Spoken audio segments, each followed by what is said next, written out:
Hi, I'm Josh Kruger. I make scooter content. And I'm Jack Gordon, and I make science content. This is it, so we can really visualize. Starting in Loma Linda, bike versus scooter. I want to prove that that's not true. Getting kicked out. Believe it.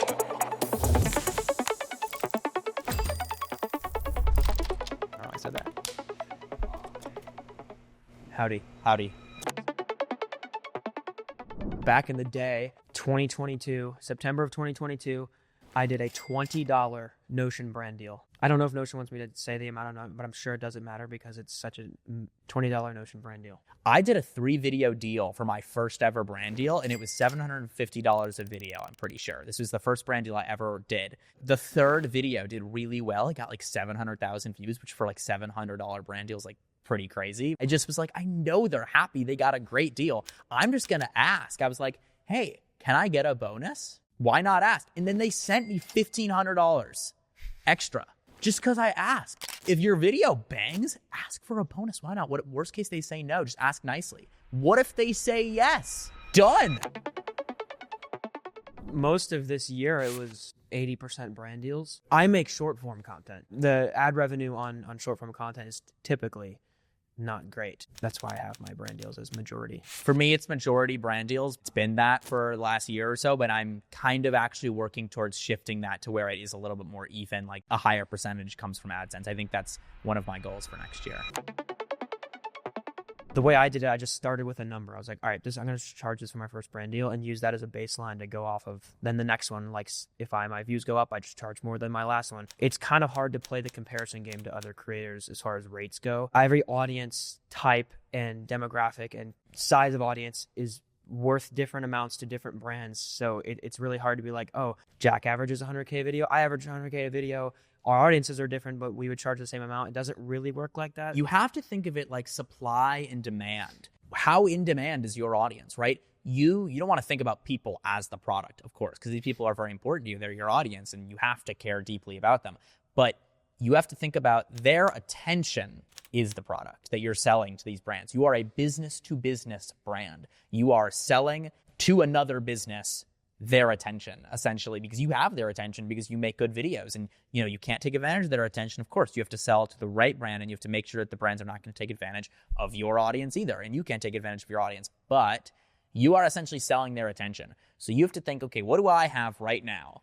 Well, I have this many views per video on average, and it's these people. How valuable is that group of people? If it's a bunch of kids that are 10, it's kind of valuable, right? But let's just say you make finance videos all about investing when you have over 100K in your savings. Let's just say that's the type of content that you make, and you get 10,000 views a video. Even though it's only 10,000, you're saying all 10,000 of those people have over 100K saved in the bank, and that's the whole point of your channel? Well, you've got a really valuable audience. Now a brand that sells luxury items is going to really want to reach those 10,000 people because you've got 10,000 people with over 100K in the bank. That's the most valuable audience ever. That's like the bet.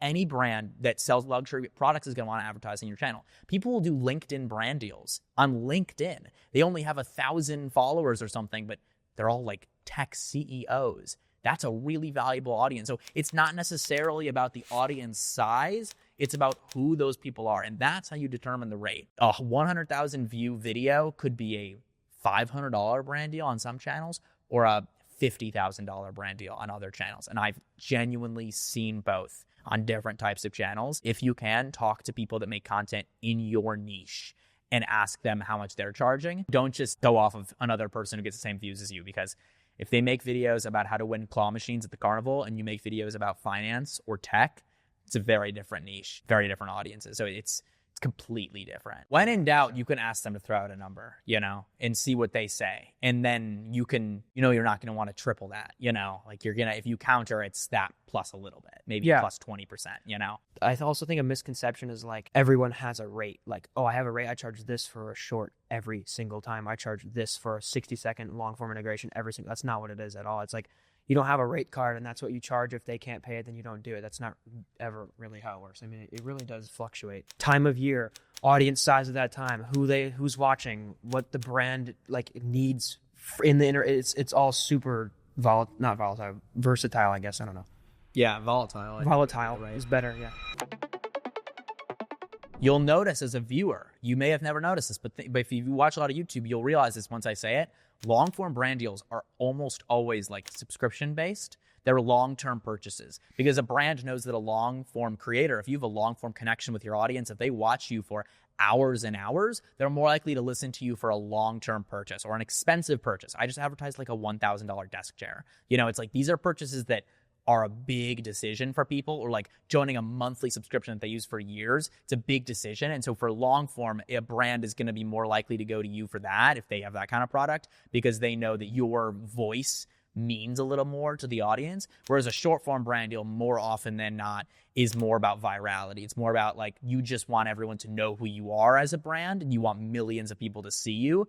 But it's sometimes a little more often about awareness and a little bit less about conversions. Whereas for me, if a brand's not happy with me, it's usually not even if the video didn't do well, it's if I didn't convert. And so my goal really is to sell the product. And I mean, I won't speak for Josh, but I feel like with shorts, the goal is a little more just to show people that this product exists and to get 40 million eyes on it, where I might only get 200,000 eyes on it, but maybe I get 100 people to actually buy it. And then the brand's really happy. Because if it's a $1,000 desk chair, it's $100,000. So Long 6, form 7. seems to be about conversions. Short form seems to be about awareness. But that's very general. That's not always Extremely true. But I've general. just, subscription services are not advertising. That was short way form, too really. general. Like you're not seeing as many like, and for $19.99 a month, you can do this on short form. You hear that on long form.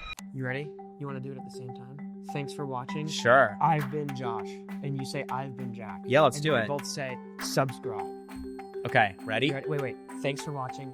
Yeah, okay, I got it. 3, 2, 1. Thanks for watching. I've been Josh. I've been Jack. Thanks for watching. Subscribe. Sorry, I messed that up. Yippee. Yay. Hey, give me a hug.